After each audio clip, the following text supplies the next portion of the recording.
one of the greatest operatic composers that Italy, the home of opera, has ever produced, who composed a huge body of music which is still today performed all over the world. Throughout his lifetime, he claimed to detest composing. He was a landowner, a farmer, a politician, and a symbol of Italian independence. An obsessive perfectionist who drove collaborators to despair, but his works were rightly lauded from the start as dazzling feats of composition and characterization. His work encompassed the full range of human emotion, while his private life was no less complex. He suffered great loss and went out of his way to antagonize many erstwhile supporters, including his own family. An outspoken advocate of Italian independence and a sharp critic of the church, he was at odds with 19th century society and paid the price. Perhaps the most private composer who ever lived, but to hear his music is to feel it directly in the soul, with its joy, its suffering, its force. Today's history maker is musical giant Giuseppe Verdi. Verdi came from a humble background. He was born in 1813 in the small farming village of Roncole, about 100 miles from Milan. His parents were innkeepers. For someone associated with Italian unification, where he was born was at that time not even part of Italy. He showed so much interest in music from an early age, and after learning to play the organ, his parents finally provided him with a spinet, and by the age of 8, he was the official paid organist of his local church. At 12, he started music lessons with the maestro de cappella at a church in Busseto, who was also director of the municipal music school and co-director of the local Societe Filarmonica, i.e. the Philharmonic Society. By early 1830, when he was 17, Verdi had established himself as a leader of that philharmonic and was composing his own pieces. Eventually, by 1836, Verdi had become musical director of the Busseto School and had married Margherita Baresi, who was the daughter of another director of the Busseto Philharmonic. They would have 2 children, but tragedy would strike and both children would die young, and Margherita would soon follow them herself, dying of encephalitis only a year after her children in 1839, while Verdi was writing his second opera. It was with Verdi's third opera that his career took off. Nabucco, first performed in 1842 at La Scala in Milan. It is this opera that is considered to have permanently established Verdi's reputation as a composer and to underpin Verdi's success until his retirement some 29 operas later. It was given an unprecedented and unequalled 57 performances, and within 3 years had reached audiences worldwide. No mean feat for the less connected world of the 1840s. The opera Nabucco follows the plight of the Jews as they are assaulted, conquered, and subsequently exiled from their homeland by the Babylonian king Nabucco, which is Nebuchadnezzar II. The historical events are used as background for a romantic and political plot. The best known number from the opera being the chorus of the Hebrew slaves. However, the plot of Nabucco and the yearning of the Israelites held captive in Babylon for their native land could be seen as to represent the longing of Italians to be free of Austrian domination. This made Verdi become associated with the struggle for Italian independence. The operas would now pour from Verdi's pen, 13 in a decade, and he was now on the move between the cultural centres of Europe: Milan, Venice, Vienna, Paris, London. The next big opera he would write would be based on Shakespeare. Macbeth. Verdi was a huge lover of the English bard, and it was a hugely successful opera. But, most interestingly, he broke with some established conventions. Traditionally, the hero in opera would be a tenor, but for this troubled anti-hero, Verdi broke with that and cast Macbeth as a baritone, a darker voice better suited to the Macbeth character.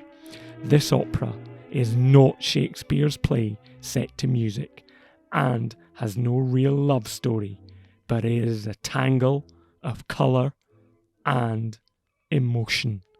And Verdi's own life was not devoid of either.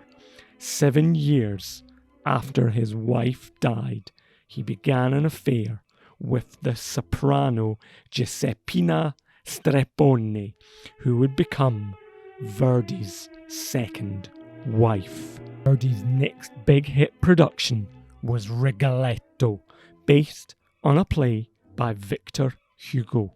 Despite serious initial problems with the Austrian censors who had control over northern Italian theatres at the time, the opera had a triumphant premiere at La Fenice in Venice on the 11th of March 1851. This work, Verdi's 16th in the genre, is widely considered to be the first of the operatic masterpieces of Verdi's middle to late career. A tragic story that revolves around the licentious Duke of Mantua, his hunchbacked court jester called Rigoletto, and Rigoletto's daughter, Gilda. The melody of the Duke's song, La donna è mobile, woman is fickle, would become a massive popular hit that is well known outside the opera-going public today. Another huge hit was La Traviata, but this is an opera with ignoble beginnings. When it was first performed in 1853, the audience was enraged. The story of a courtesan who ends her relationship for the sake of her lover's family and then suffers a tragic fate was deemed shocking. In time, audiences warmed to the heartbreaking story and rousing score. After all, Giuseppe Verdi's work includes many of the great tropes of opera: a beautiful heroine, the pearls of love, emotional betrayal, and a deathbed denouement.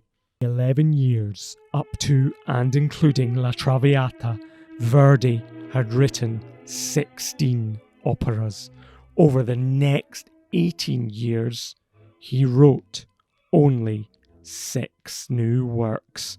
Having achieved some fame and prosperity, Verdi began in 1859 to take an active interest in Italian politics and the fight for Italian nationhood.